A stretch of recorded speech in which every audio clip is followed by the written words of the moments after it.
My name is David Pluviose, and welcome to In the Margins. Today with me as my guest is Dr. Perry LaRoque. Perry is author of Taking Flight. His specialty is disability education. Perry also, he's the founder and president of Mansfield Hall, a residential college support program for diverse learners. Perry, thank you so much for joining us here on In the Margins. My first question for you is if you could talk about your background. Yeah. And how you became interested in disability education. I was wondering if you could trace your background and talk about your journey to where you are right now. Yeah, absolutely.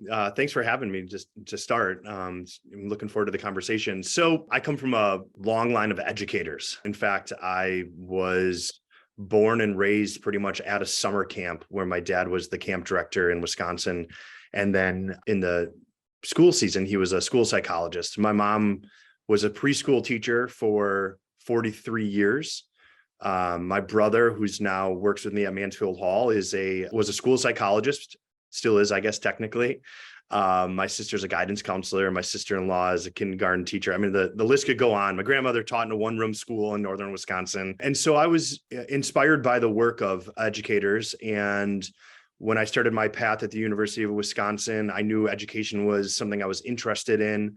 I had an early experience actually working at a assisted living care facility in Arizona that sort of piqued my interest. But that was sort of combined with, I hate to say it this way, but I kind of found typical kids boring. And I was just much more interested in the challenge and saw the social justice around students with disabilities earlier in my career. And really had gravitated towards those kids who are diverse learners or who have some behavioral challenges. And so my earliest teaching job was actually in working with students with behavioral and emotional disabilities, which was what my degree was from University of Wisconsin. And so started down the path of just sort of as a teacher and in education. And I was working in Southern California in the early 2000s as a teacher. And I found myself just a lot more frustrated with the system than with the kids. And keep in mind, I was working with kids with severe emotional disabilities, and I thought they were great.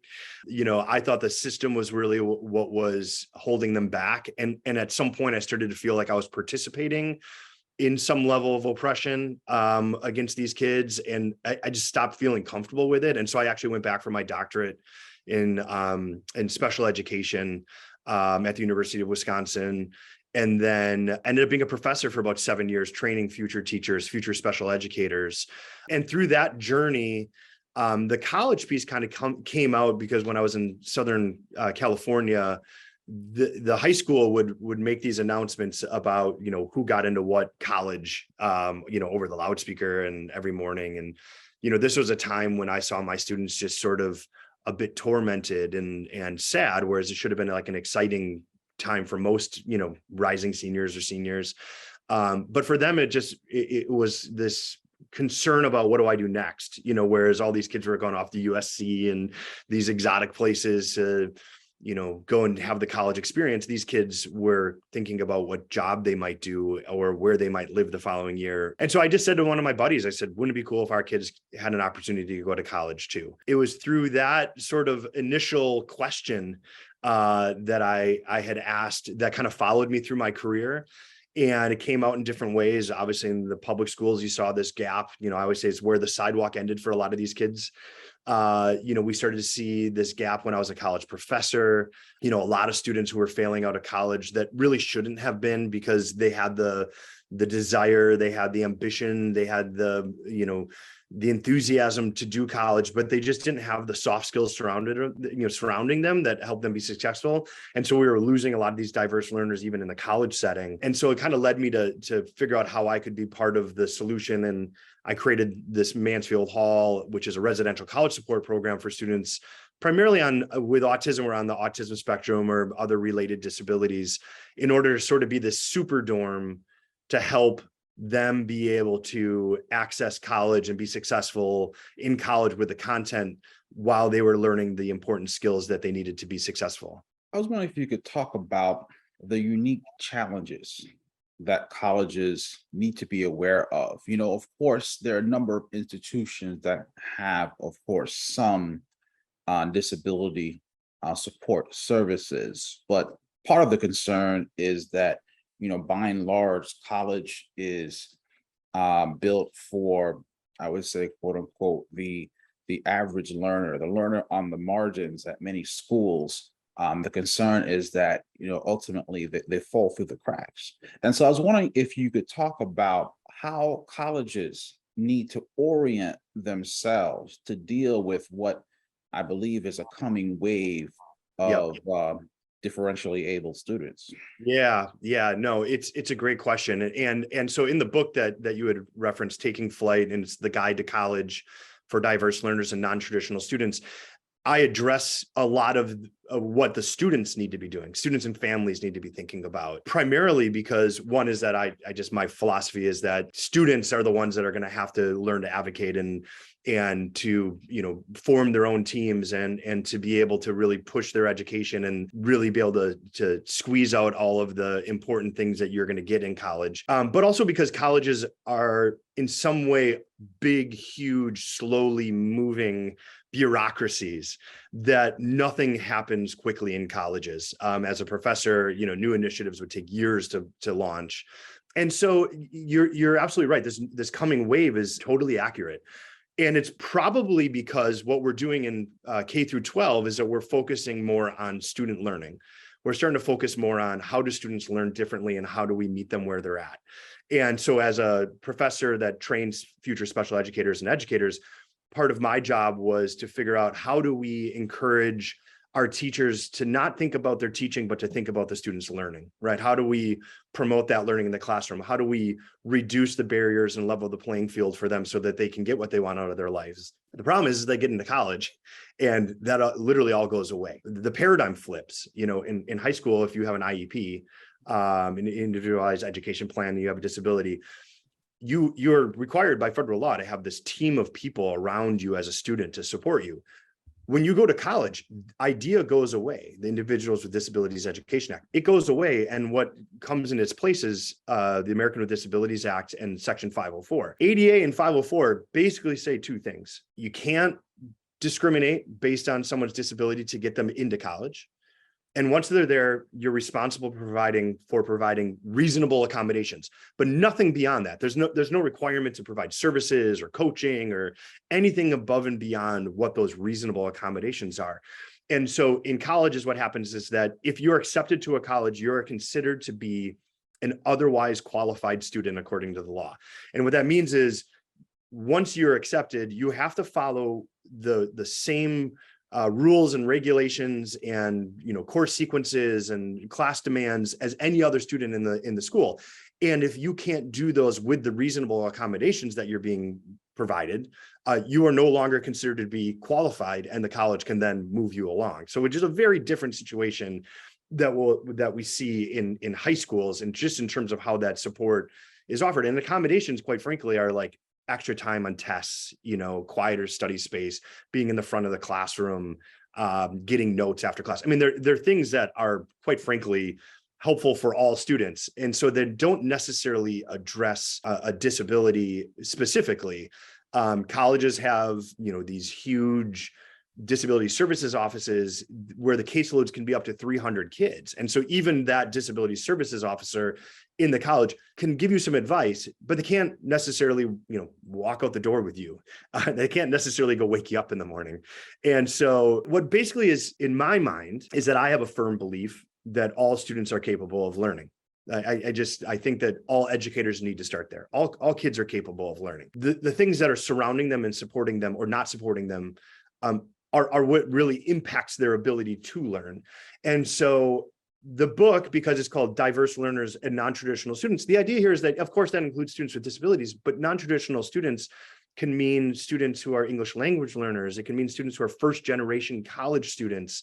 It can be international students, students with disabilities. I mean, it can adult learners, returning learners. I mean, it really is a broad term. But what college is, in a lot of ways, is this really complex bureaucratic system that provides so many hurdles and challenges for students who aren't aware of that system to actually get to the contents of what they want to learn, right? And so the book was really meant to demystify this college experience and really kind of explain what college is and how it works. What are the insider's guide to what to do. And I use this example frequently. For those of us who've had families or parents who, have been to college before, when you come home and you call mom and dad and say, hey, professor, he said I couldn't turn in my paper late, so I didn't turn it in. And they said, oh, did you email him? Did you call him? Did you ask? Did you ask for the exception? Well, they said no extra credit in the syllabus. Did you ask him? Did you go to his office hours and ask if there's anything you can do, right? You get those tips and tricks, which are sort of these hidden rules of college that put you at an advantage of understanding the system that is keeping people back more than the actual content of the course. And so oftentimes being able to take away the barriers of what college is, how to do college, I often say, it sets students up for the ability to be able to focus on the learning within the college setting. I was wondering if you could talk about innovations and progress, so to speak, when it comes to best practices in higher education for serving disabled students. Now, you mentioned, of course, IEP, and I'm very familiar with it, even with my own child. And it's so there's considerable amount of structure, even within public schools, right, as to how children with various disabilities are to be instructed. The accommodation is necessary, right? And there is a team, as you mentioned, right? It's very, very involved and structured.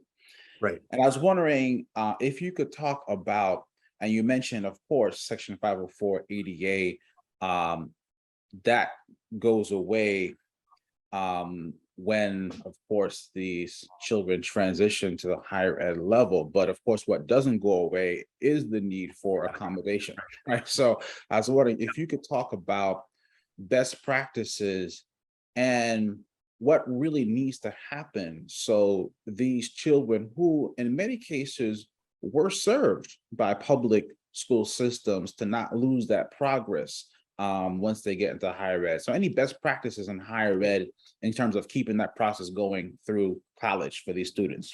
Yeah. And let me just back up and just really quickly clarify that actually what goes away is the Individuals with Disabilities Education Act, which is what governs an IEP.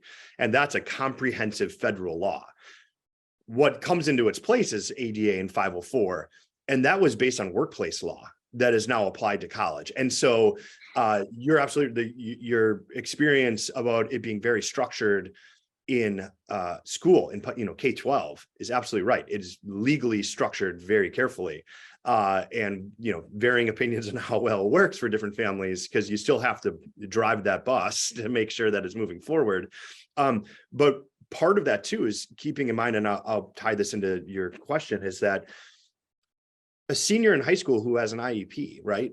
If they're not the chairman of that IEP, if they're not the person in charge and they're driving they're driving their services and they're asking the difficult questions and they're saying, I'm not getting enough in my reading, class, I need more, or I need more support in history, and I demand to have more advocacy, all these different pieces. If they're not doing that their senior year, which many kids aren't, that's what they're expected to do 3 months later, right? They are literally the one. And not to mention, and I love helicopter parents, the ability to helicopter goes away as well, right? Because now you've got FERPA, where you can't even speak with a professor anymore, and they probably won't speak with you. You might be able to speak with a couple of people here and there on campus, but this campus is now expecting that student to do all that advocacy work on their own. And so that's a huge change. And so in terms of just best practices, there's a multitude, right?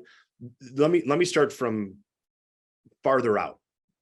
Campuses across the country are starting to, but need to vastly improve their ability to provide a network of services, right? Right now, you have the writing center, you have the math lab, you have the disability services, you have the counseling office, you have all these different places, but they don't necessarily communicate. And so right off the bat, a student is going to have to be able to get into that college and understand what they need in order to get the services that will help them.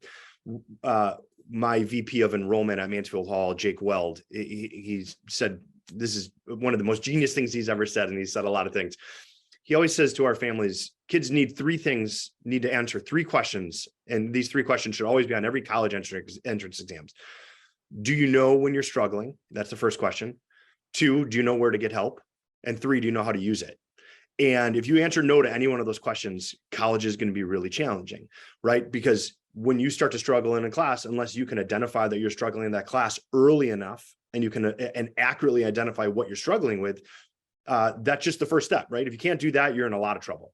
The next step is, okay, I've identified that I need writing support. Where do you go get that, right?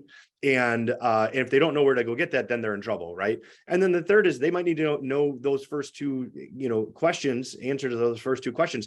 But then, can they use that support? Can they figure out how to stay at that writing center and continue to come back? Because no one's going to follow up of like, hey, we haven't seen you in the writing center for a few weeks. How's everything going? You've got to be the one that's going to be able to activate that. And so I think what colleges are starting to do, or best practice around this, is you're starting to see some more individualized learning plans, right? Where students are identifying what they need to be successful in college, and colleges are helping them figure out how they can get those services and supports on campus. It's great that they have all those, but if the students don't know how to use them or where to get them, that's going to be a big problem. So that level of coaching that a student needs in order to be successful. So that's sort of that broader level of how do we help students learn to advocate for themselves, because this is hugely important. This is beyond disability, right? This is just hugely important across all populations of students, regardless of whatever margin they're in, right? They need to make sure that they're able to advocate for themselves on that campus. Secondly, is that we need to start thinking of professors as teachers. We all think they are, but they aren't. It's true. I mean, I was an education professor. I studied education for more than 7 years of my life. When I hear a professor gets an hour-long training or a 2-hour-long training seminar and how to be a good teacher, and then they can go off and do it, it's kind of insulting to me, considering I spent so much time learning it. And so just in that classroom level, we are asking professors to deal with diverse learners with no training, none. And, they might get some general pedagogical training, but they're not getting the kind of training they need to understand of how do I manage this classroom with this diverse group of students. And again, I'm not talking about just disability. And so things like universal design for learning, sort of how do we look at the creating students as expert learners? How do we create instruction so students learn to use that instruction? How do we empower students to go out there and get the things they need and understand what their challenges are? Being able to provide that type of training to all professors, demand it, provide it, follow up on it, having more support for them on campus to do it. I mean, I do a lot of training for faculty, and I can tell you they want it. This is not a matter of them not being interested in it.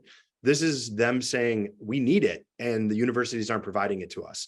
And so they bring me in there to provide an hour-long training, which again, isn't enough, but it's something where we need to start focusing on that pedagogy in the classroom in order to give the professors the tools to rise up to the challenge of this diverse group of students.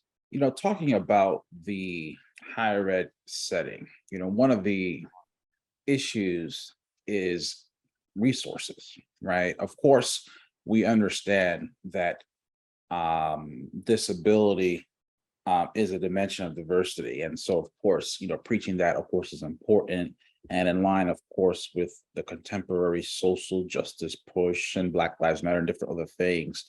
I believe that, of course, it is important, and I see even in your work that you make sure that students with disabilities, making sure that they are served, is a social justice issue. If I read your what you've written Absolutely. and talked about correctly.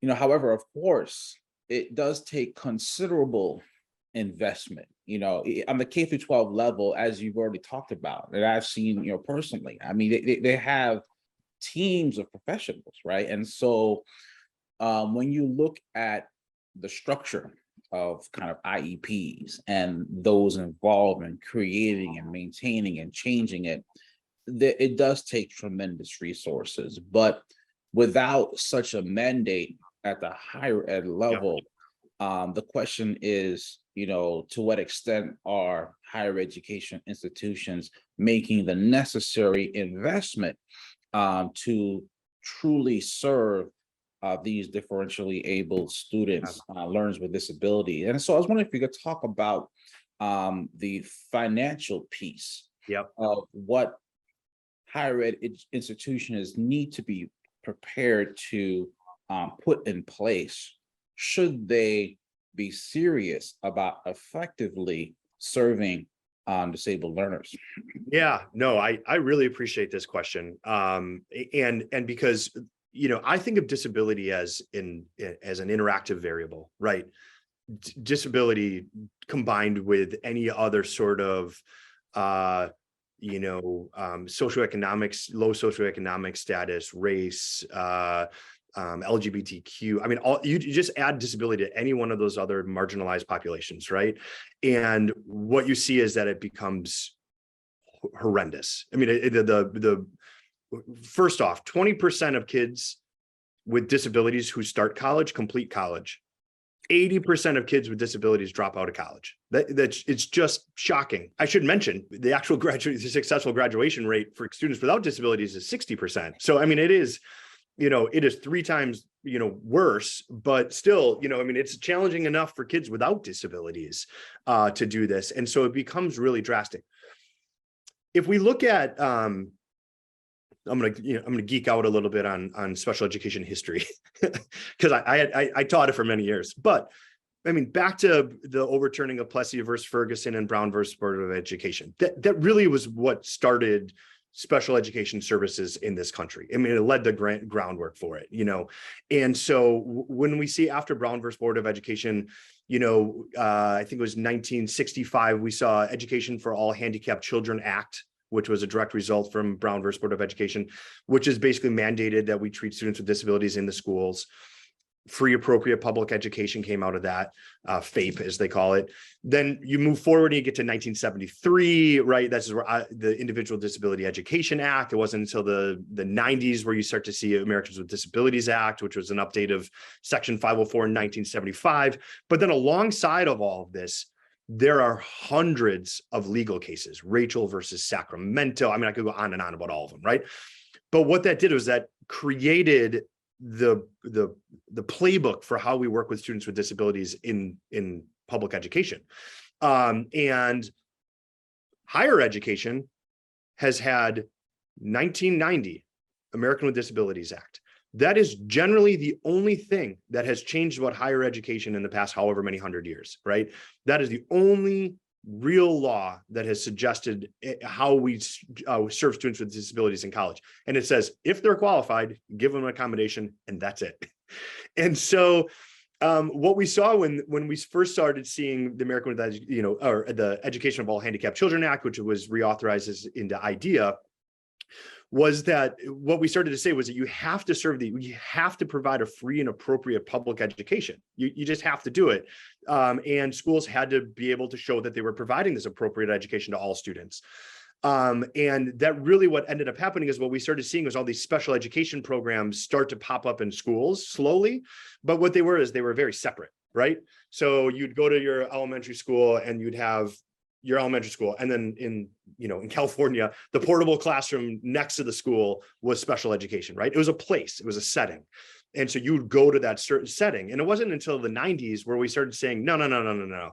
We can't just serve these kids with disabilities in separate classrooms or in separate buildings. We actually have to start now pushing towards their least restrictive environment. So how do we get them educated in the mainstream?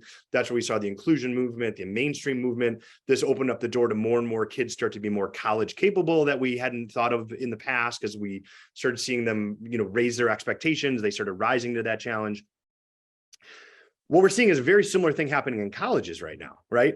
We're starting to see these kids coming, but the way we're seeing colleges react to this is by doing these additional addendum programs. Mansfield Hall is one of them. We're not sponsored by a college, we're a private institution, but what we're seeing is these programs pop up around the country. So now you can go to state college of wherever, right?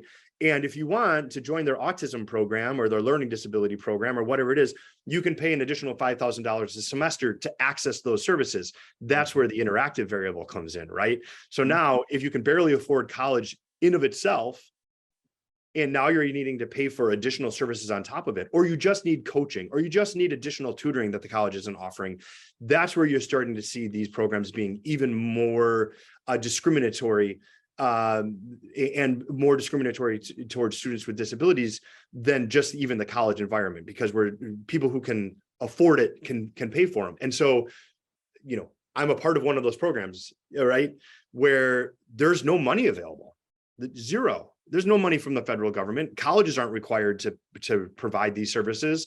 And so we're asking the families to have them come out of their pocket. And so I really think that the funding of these programs and the law around that is really the next big step. You're right. I mean, because it is expensive work. As you said, look at the team of an IEP team.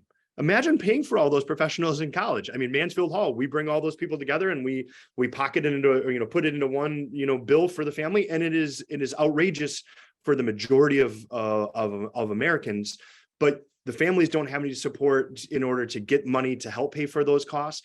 And places like Mansfield Hall we can't access any sort of funds to offset the cost. And so largely it's left up to these families and becomes more and more discriminatory as you move forward.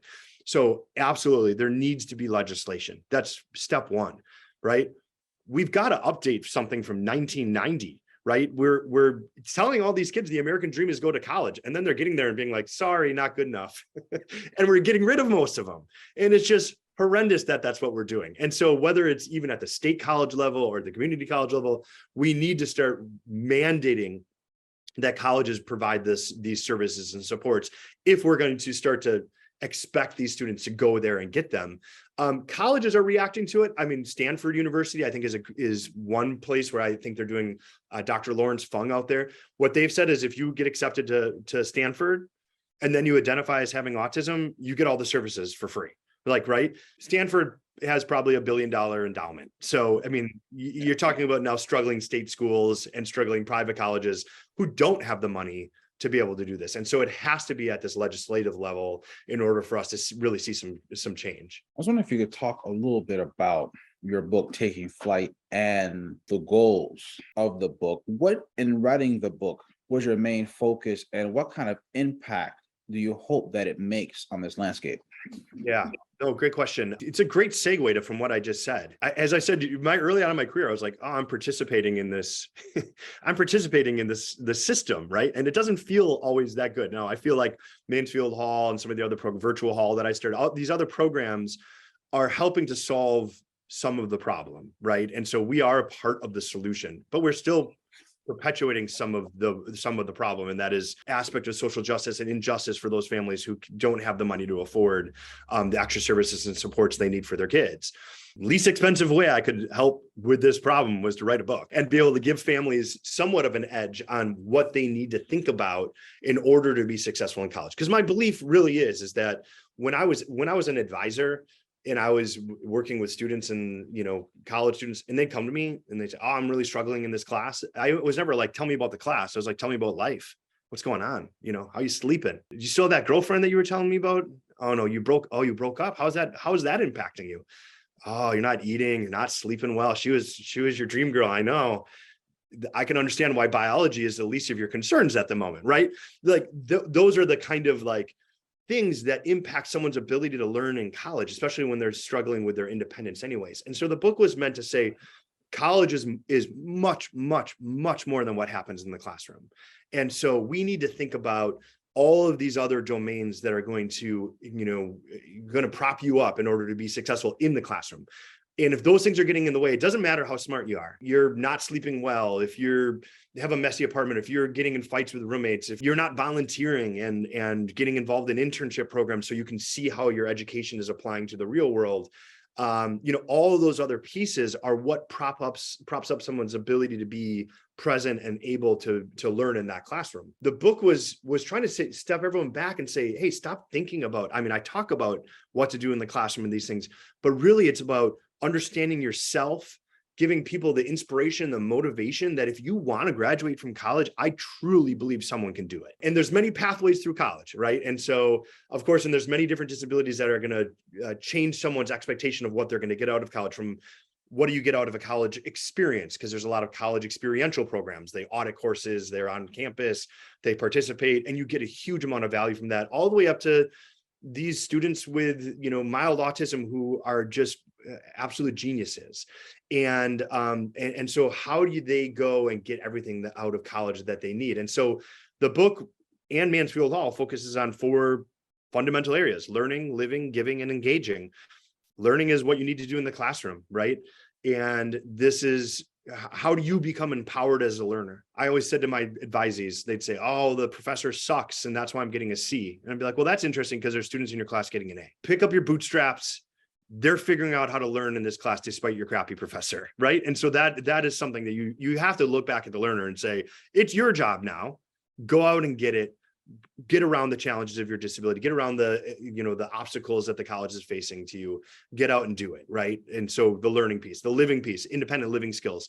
We assume kids learn these in college. If you've ever been in a freshman or sophomore apartment, they're condemnable. You know what I mean? Like seniors, and maybe you remember your own, or maybe you were clean, I don't know. Right? Mine was terrible, right? Senior year of college, they look a little nicer. They're still getting there, but they've learned some skills, laundry, all that other things. But those skills are skills that they have to learn. Students with disabilities or students who don't have a good familial support system, they may not learn those things implicitly. They might need to explicitly learn some of those skills. Giving back to the community, volunteering, internships, understanding how you can give back to the world, I think is crucially important in college, right? Just volunteering those 2 hours a week, I think can really change a student's life and really highlight what they need to do in college. I think that that's so important. And then engaging in college, the social part of it, right? Everyone thinks of like college as being the fun time, right? And so you've got to figure out how to have that work-life balance. And believe it or not, some of the problem that a lot of students have is that they don't have any fun, right? They're actually so stressed out and so bogged down by class and the stress of class that they don't take that moment to go out and get involved in clubs and get involved in activities and meet friends that can support them through the challenges of those courses. So some of our students, what we say is like, put down the books, go out and have some fun. Go get involved in anime club. You're going to learn people who are struggling like you are, and it's going to motivate you to do better in your classes. And so how do you balance all 4 of those different areas? So the book was meant to give people a one-up on college before they got there, so they understood this bigger, holistic challenge that was in front of them, so they could start to kind of check off some of those boxes and reduce the cognitive load.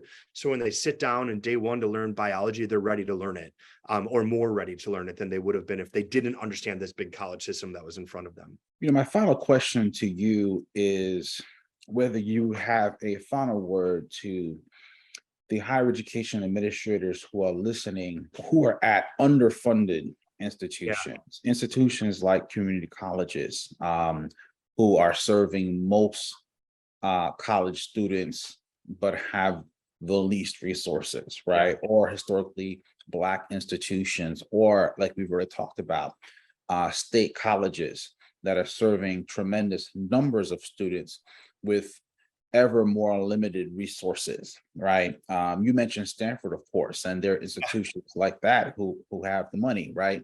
And so the issue is, all right, do they have the will to serve these students? But some of our listeners may have the will, but are struggling financially. Where can they start? That's my last question for you. Where could some administrators at some underfunded schools who really want to make a difference, where can they begin? That's my last question for you. Thank you for asking it. First off, let me demystify something. Let me throw out an old myth, right? So good services help everybody, right? This is not about disability, right? Stop thinking about it. I get asked to come in and train, colleges on autism, right? And let me just say, any college out there, underfunded college, anything, right? I'll come and do it for free. Like that is my mission, is to see these kids have this opportunity. And so if you're a college that wants me to come and solve this problem with you, I would be honored to help. And so I'll throw that out there. The second piece here is that there is some level of, like, if we thought about special education as like two different bank accounts, that the special education bank account is very expensive, right? However, if we think of them as one bank account and services that can reach all students benefit from the right services. Universal Design for Learning benefits students with disabilities, and it benefits students who are gifted. And so how are we thinking about our practices as being holistic across the entire campus? Many times we sit down and just say, let's look at what we've got, right? Let's just start with where we are and what we've got. What are the free things we can do right now? The free, FREE, free things that we can do right now to greatly improve communication and access for these students, right? How can we think of this as a campus-wide a challenge that we're going to be able to provide these services for all students without spending any more money? I think that we can get, let's say, 80% of the way, throwing it out there. I think we can get 80% of the way just by utilizing the people and the supports and the services we have on campus right now, and figuring out how to integrate them better on a college campus that will serve all students regardless of disability better. And so again, thinking about that one bank account and what can we do for all of our students on campus. Community colleges and some of the other underfunded colleges, and you're absolutely right. The catch-22 here is, right, these are the least funded colleges that the majority of students with disabilities and students who are at risk are more likely to attend, and they have the least amount of funding, right? Great, Stanford, awesome, good for you guys. You should do this for everybody, right? And it's a wonderful program. But these programs that don't have the money are actually seeing the largest increase in these students. And so I think that one is, how do we integrate those services on their college campuses and in their organizations in order to serve all students better, will get us a large part of the way. And the next thing I would say is, let's organize, right?